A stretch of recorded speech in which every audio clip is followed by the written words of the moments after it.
Dear students, let us continue the discussion on recurrent neural networks. Specifically discuss on the applications of recurrent neural networks in this video lecture.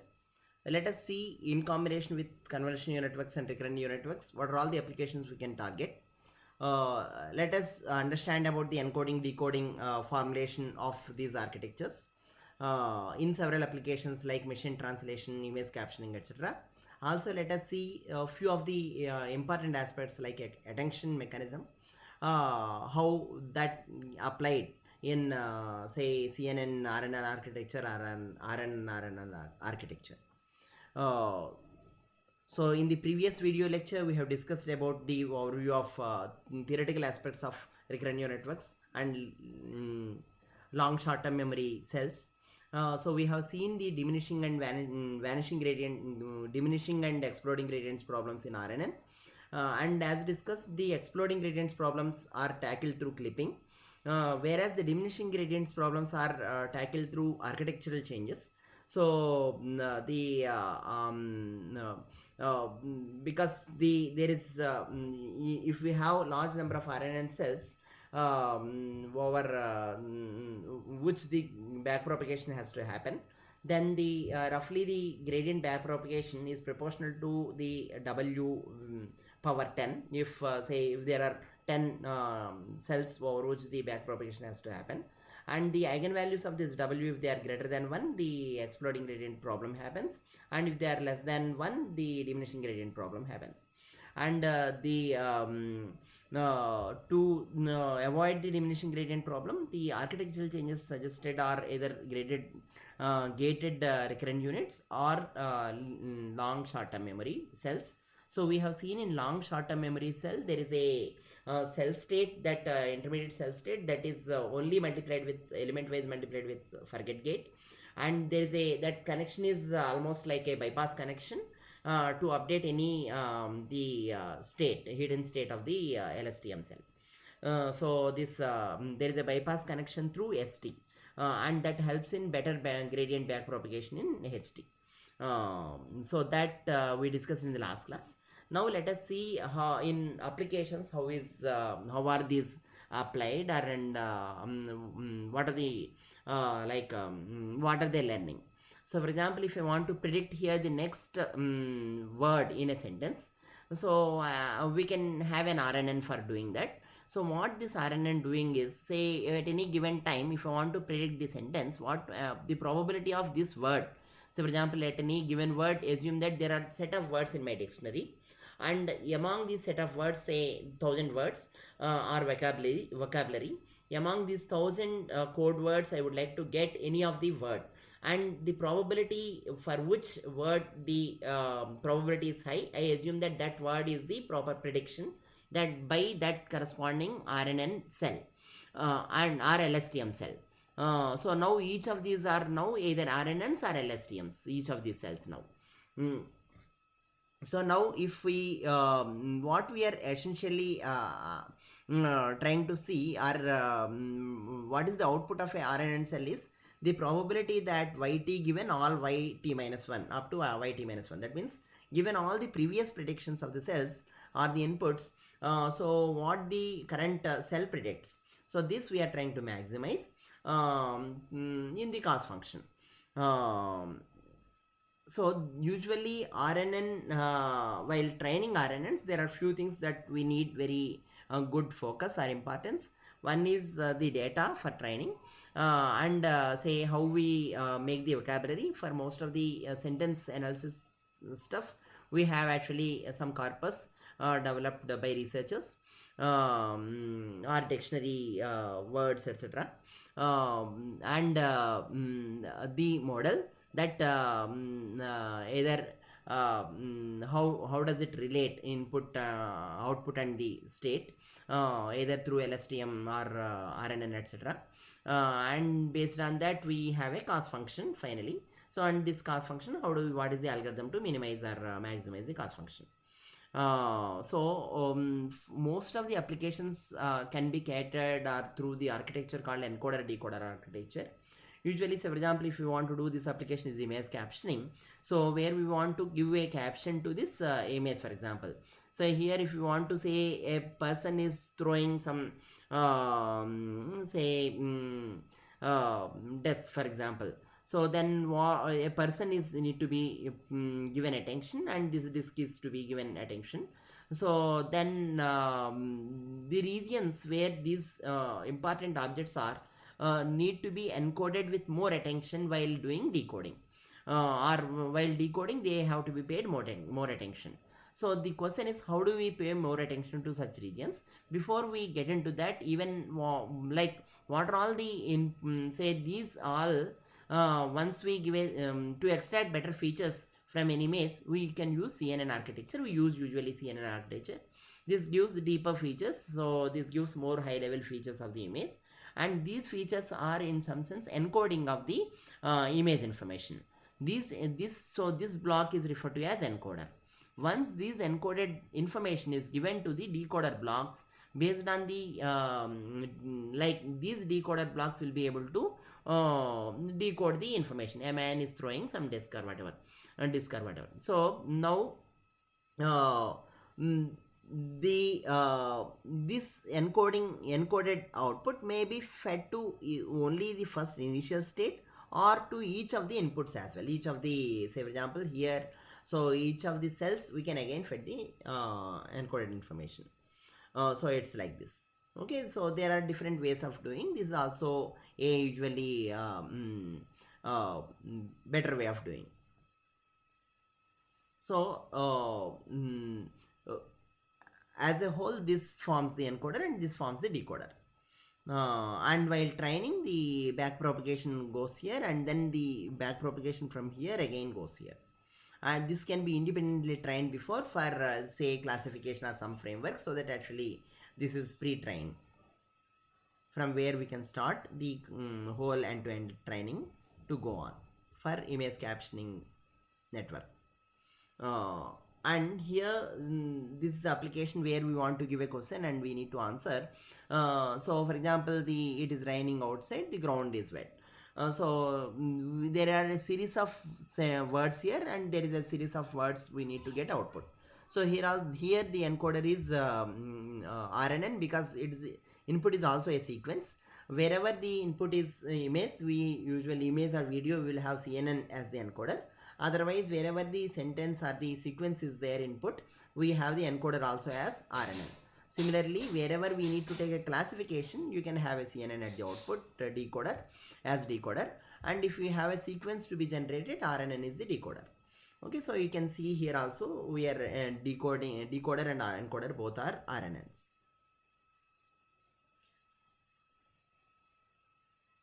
Okay, so here it is, the application is machine translation here. Again, in machine translation, as you know, both are sequences. You have encoder and decoder being RNNs. So please note that the encoder can encode at different states. So these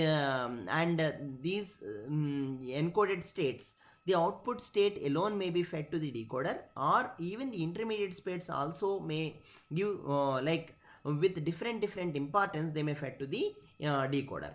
So that is like where we want to not only consider the output state but also intermediate states. So where, say for example, I have a output state, and YAM has a I has a state and hidden state, and YAM has a hidden state. These also may give more importance while decoding. So for example, I may give more importance for main, and home may give more importance for gar, maine and ghar here, and so on. So these may be like these comes under like how much weight to give for different hidden states in decoding. From encoding to decoding is referred to as attention. So we'll see that in shortly. So here this is known as transliteration, where exactly like letter to letter we would like to change the language, or word to word we would like to change the language. Okay, so here question answering based on images, image question answering. So since input is an image, it is a CNN is the encoder now, but the question is also there, So the question is, what is the bird color, and image is also there here to answer this. So the question and image together should come in the encoding. So please note that the RNN will make the encoding of the question, and the image is encoded through CNN. So here this total encoded vector is a like concatenation of both of them. So it's like you have features from one network from another network, and then concatenate them to connect to the output layer. So it's like that. And then finally we just need to take a classification. So this can be simple feed forward model as well. So among different colors, we just want to say one of the color. It is classification. Document summarization. So if you have a big document, you have a series of words, and then it's a RNN is an encoder, and again you need to summarize. So it's again a sequence. RNN is the decoder. Video captioning. So if you want to give a caption to the whole video has to go one after the other. But also note that the video, each of the frame alone can be given to CNN to extract its features.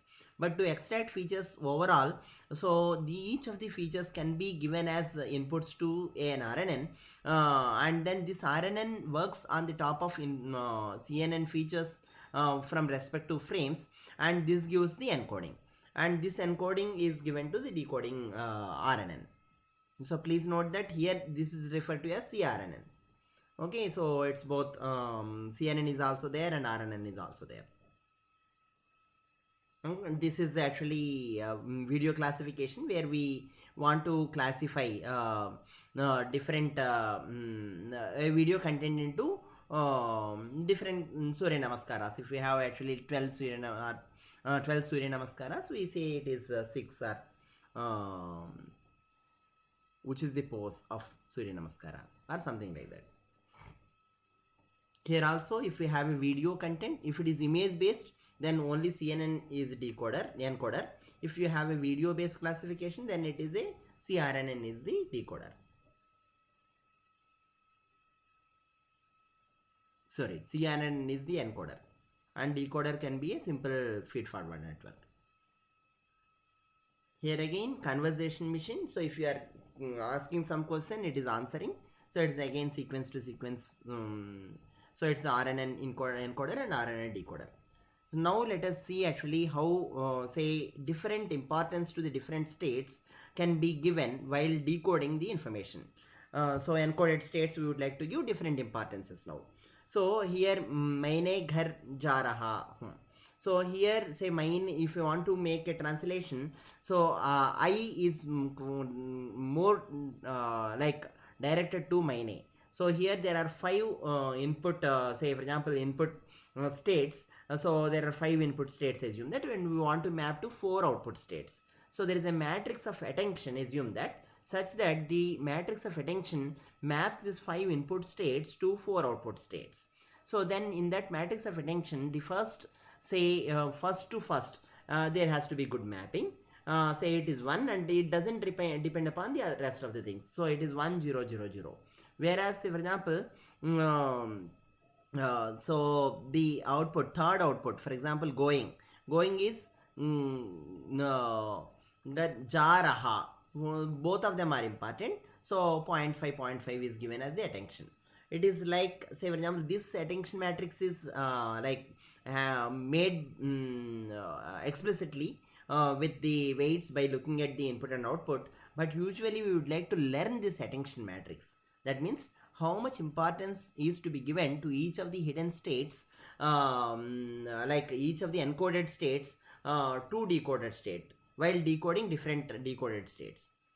So this is similar is the case even in case of images. So if we have an image that extracts features, assume that it finally extracts 512 cross 14 cross 14 features. That means say spatial dimensions are 14 cross 14, that is 196 spatial dimensions. Each spatial dimension has a receptive field.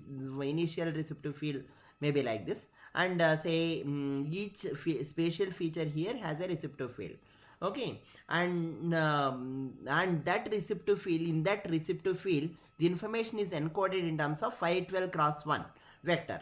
Okay, so because one spatial location corresponds to one region in original image, and that information is captured in 512 cross 1. Now this 512 cross 1 vector is an encoding of one spatial region here. Okay, so now if you want to say that a man is throwing some disc, then what we do is, so for different regions in space we would like to give different importances.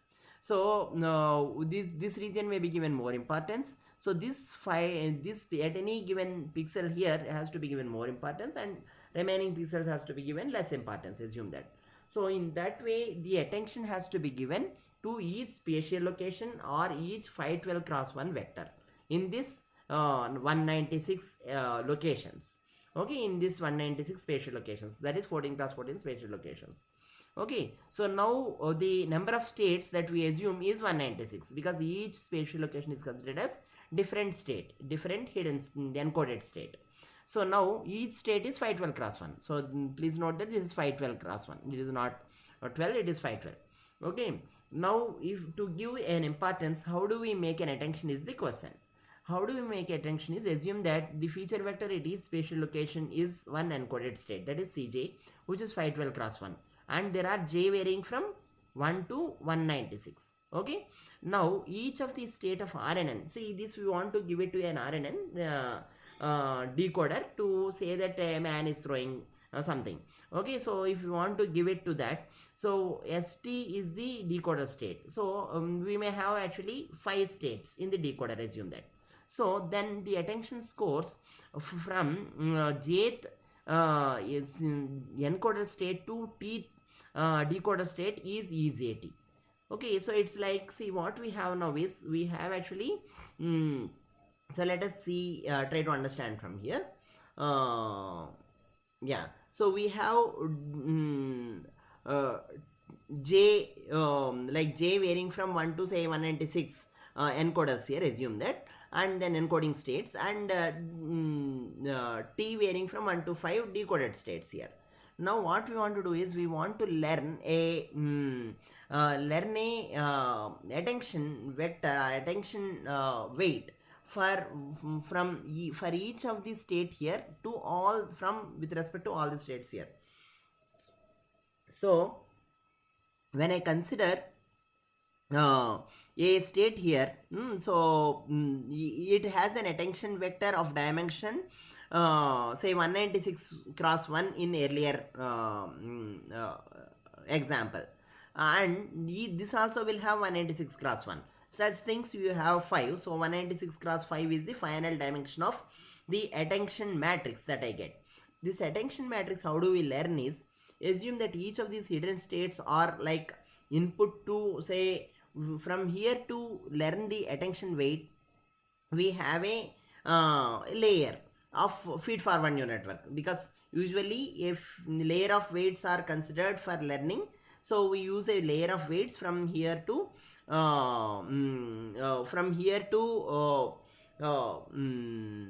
the attention. So let us discuss probably in a notes here.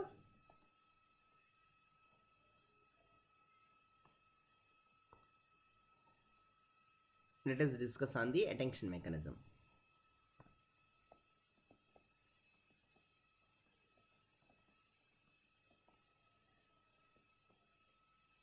Okay.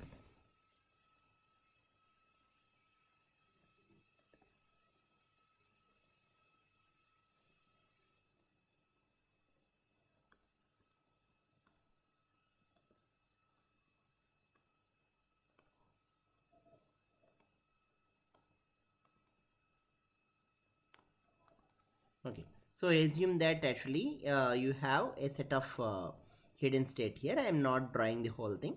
Assume that this hidden state may be from CNN or RNN. So here these states are C1 to C, for example, C capital J I will write. Okay, so where is CJ is the state here. Okay, and you have actually here the states corresponding to the decoder. So this decoder states B, say for example H1 to H, say for example H capital T. Okay, so and this is HT in between. Okay, and so on. Okay, so now the question is, this is encoder, these are encoder states. Okay, and these are decoders, sorry, these are decoder states, and these are encoder states.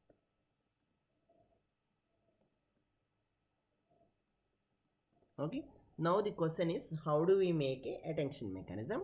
So for any, say, to give an attention here, for example, say let we need there is something. Okay, so each of these will give some weight vectors. Okay, assume that.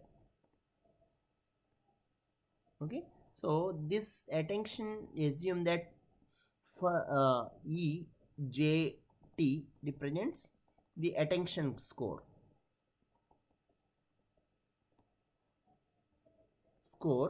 okay, from jth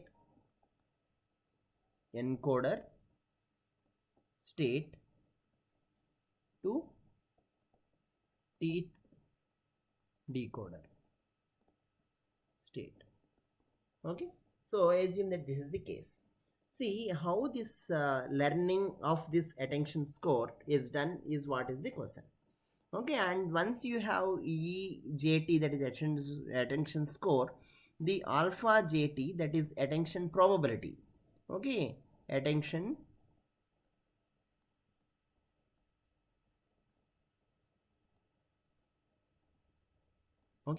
probability is given by softmax EJT. Okay, so this you can do it later, but first of all let us get how to get attention score. So how do we get attention score is, assume that we have to learn, we need a learnable layers to learn the attention score, but which are the components? Say first let us write, so EJT is function of what and what, let us write, and then we will be able to write, make the learnable parameters, put the learnable parameters is function of what, CJ, okay, and is also function of HT. Okay, because okay, we are bringing from CJ to HT.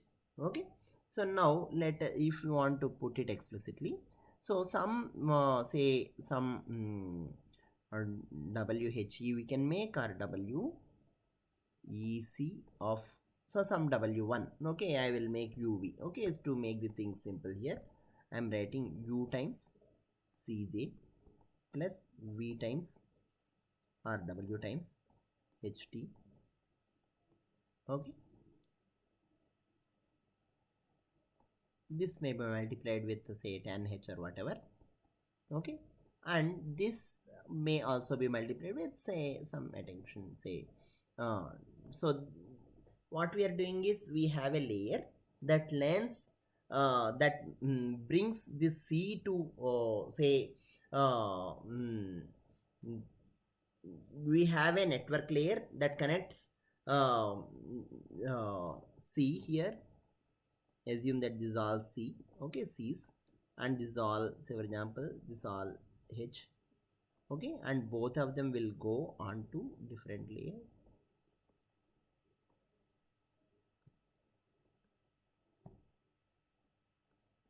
Okay, this is now U and this is W. Okay, and then these vectors, whatever I get, okay, plus these vectors gets added, and then these vectors gets added and goes out, and then there's another layer that gives.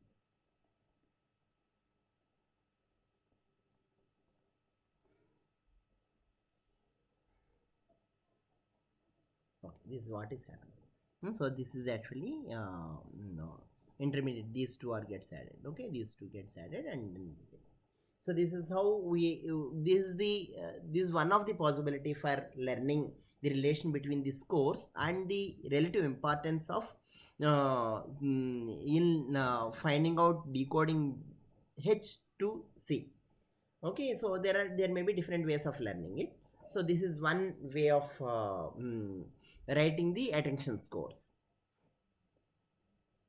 And you please note that the finally the attention scores will be a matrix of say for example for each of them a vector of capital J will come, so Cj, right? So so we for each of them a vector of J cross 1 will come, attention vector for each of the decoder state, so altogether it is J cross T matrix.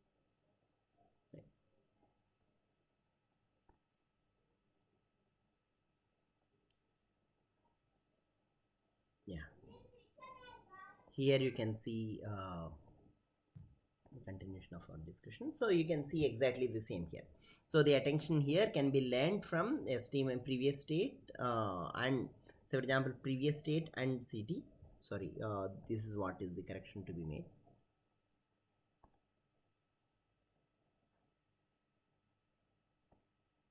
Okay, previous state we should consider while learning. Okay.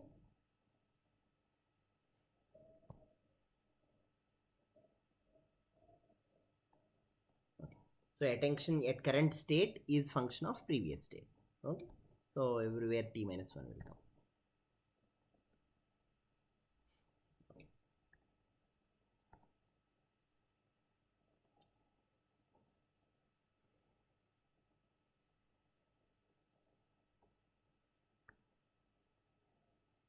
This is referred to as soft attention. Okay, then there is another attention called hard attention. These two are introduced in a paper, show tell and show attend and tell. So that reference is given in the slides. So as we discussed, each of the spatial location will get some attention. So that attention scores, how do we learn is through a neural network, you can assume. So that neural network has input of the encoding features and the corresponding previous state decoder features. Okay, based on that the learning happens for the attention score at that instance of like for the ST. Okay, and this is through softmax you can convert that into probabilities. Once you make the attention scores and you can see that the receptive fields where there is high attention, if you show, then they it can be seen that they help quite well for making the image caption. So a dog is standing, for example, dog is high attention, sign is board is high attention, and the boat and persons are high attention, and so on. So this also helps as a means to show the regions where where good inference is taken for the decoding network.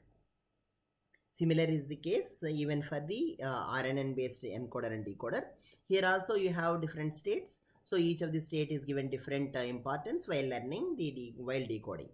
And as discussed, this is this is a kind of neural network with trainable parameters that involves the encoder states and the decoder previous state. Okay, so the inputs are decoder previous state and the encoder states, and what we learn is the attention for the next state.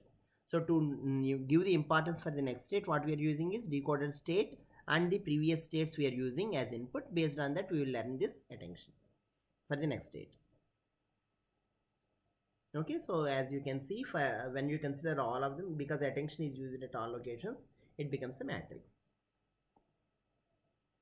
And when you show these attentions values explicitly, just attention matrix, so if it is a direct transliteration, that means just like I am putting corresponding letter in another language, for example, then it is almost diagonal.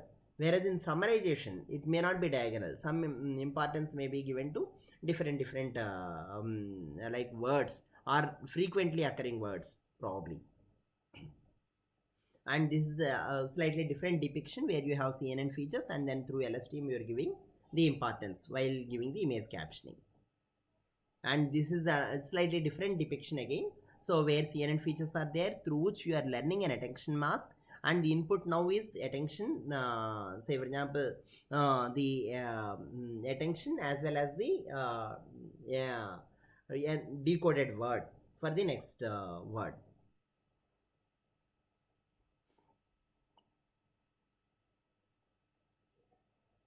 Because yeah, this is slightly, there are different ways of showing the LSTM architectures, and this is the LSTM architecture with attention. Please note that for attention based LSTM architecture, you have additional input, that is the encoder states as well. These are the decoder states, previous state, and this is the encoder state. And you can show the attention regions here.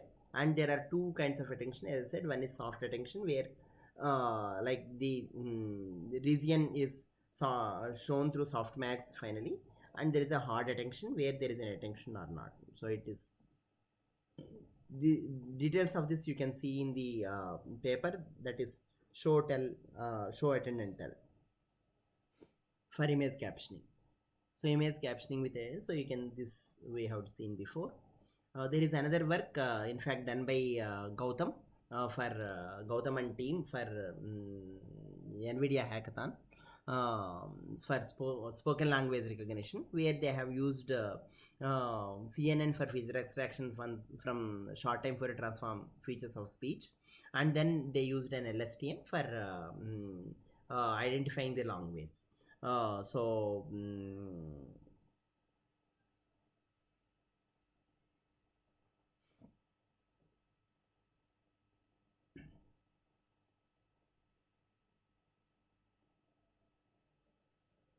so this also helps because speech is breaking into frames, and each frame has a short time for a transform, and they would like to take a decision based on the whole speech or a large chunk of speech.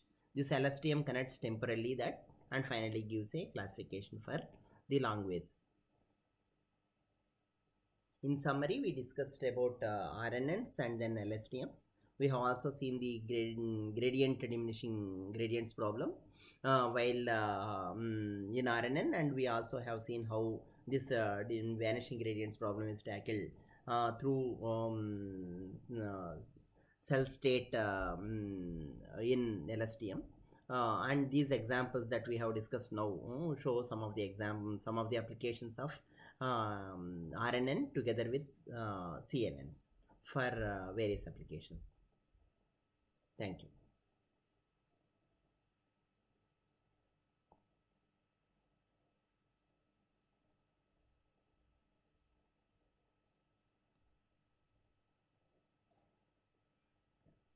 Before I complete the video lecture, a small point to note in the discussion of attention. Uh, so in the, while we calculate the attention score as mentioned, so there is an input that comes from the previous state. So these two are inputs, and this is the output. So what we get here is AT, and the input is HT minus 1, for example, and this is one input that we get, the like the vector HT minus 1, and the other inputs we get is set of vectors C1 to C capital J, and putting together we have a EJT, where J is varying from 1 to capital J. Okay, so all this put together will give a attention vector, and that attention vector is EJT. So say for J varying from 1 to capital J, and hence finally at any given time EJT is a J cross 1 vector. Okay, please note that.